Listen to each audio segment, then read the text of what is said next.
TOKYO taxi. Koji Uzami was a taxi driver in Tokyo, one of the busiest cities in the world. Every day he drove through crowded streets filled with cars, buses, bicycles, and people rushing to work. Koji worked long hours because he needed money. His small apartment rent was high, and he also had to send money to help his younger sister. One cloudy morning, Koji waited at a taxi stand near a quiet residential street. The air smelled faintly of rain.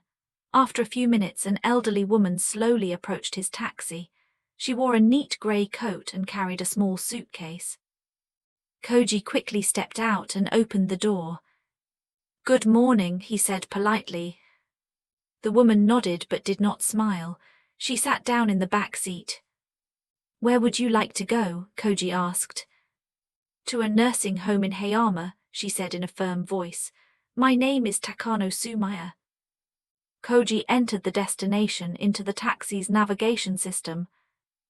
"Of course, Madame Takano," he said. "It will take about 2 hours depending on traffic." Sumaya looked out the window quietly as the taxi began to move. A cold beginning. At first the ride was silent. Koji tried to make polite conversation. "Is this your first time going to Hayama?" he asked. "Yes," Sumaya replied shortly. Koji noticed that she held her suitcase tightly on her lap. Her expression was serious, almost distant. After a few minutes, she suddenly spoke. "Driver, could we stop somewhere first?" Koji looked at her through the rearview mirror. "Of course, where would you like to go?" She gave him an address. It was a small street not far away. The first detour. They arrived in front of an old elementary school building. Children were playing in the yard during their morning break. Sumaya stared at the school gates. "I studied here," she said quietly. Koji parked the taxi. "Would you like to step outside for a moment?" he asked. Sumaya slowly got out of the car. She stood near the gate, watching the children laugh and run. "When I was young," she said, "Tokyo was very different. The buildings were smaller, and the streets were quieter." Koji stood beside her, listening. "I used to walk here every morning with my best friend," she continued. "Her name was Eiko. We promised we would stay friends forever." "What happened to her?" Koji asked gently. Sumaya sighed. "She moved away during the war. I never saw her again." For the first time, her voice sounded soft and fragile. A growing conversation. Back in the taxi, the atmosphere felt different. Sumaya seemed less distant. Koji drove through the city streets. Traffic lights reflected on the wet pavement as light rain began to fall. After some time, Sumaya spoke again. "Could we make another stop?" Koji smiled slightly. "Of course." The old cafe. The taxi stopped in front of a small cafe. The wooden sign above the door looked old but carefully maintained. "I met my husband here," Sumaya said. "Really?" Koji asked.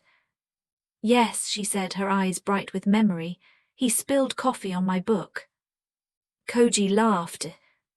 "That's a strange way to start a conversation." "He was very embarrassed," Sumaya said with a faint smile. "But he bought me another coffee, then another. We talked for 3 hours." "Sounds like he really liked you," Koji said. Sumaya nodded slowly. "He did, and I liked him too." They went inside the cafe. The owner greeted Sumaya warmly. "It has been a long time," he said. They drank tea quietly. Koji listened as Sumaya told stories about her life, about raising a family, about difficult years after her husband passed away, and about how the city had changed. The long road. Later, they continued their journey toward Hayama. The road ran along the coast. The sea stretched wide and grey under the cloudy sky. Sumaya looked out the window again. "My son lives in another country now," she said softly. "He thinks the nursing home will be safer for me." Koji nodded. That must be difficult. Yes, she said, but today has been a good day. She turned slightly toward the front seat. Thank you for being patient with my detours. Koji smiled. I'm glad we made them. A quiet goodbye. When they finally arrived at the nursing home, the rain had stopped. Staff members came to greet Sumaya. She stepped out of the taxi and turned back to Koji. For a few hours, she said, I felt like I was traveling through my whole life again. Koji bowed politely. I'm honored I could drive you. Sumaya handed him the fare and then added a small envelope. Koji looked surprised. What is this? Just a little thank you, she said, and a reminder. A reminder of what? Sumaya smiled gently. That every road has a story. Koji watched as she walked slowly into the building. After the journey. Later that evening, Koji drove through the busy streets of Tokyo again. The city lights were bright, and passengers came and went as usual. But something felt different. Now, whenever someone entered his taxi, Koji wondered what stories they carried with them. And sometimes, when a passenger asked for a small detour, Koji no longer worried about the time. Because he knew that every journey could mean much more than just reaching a destination.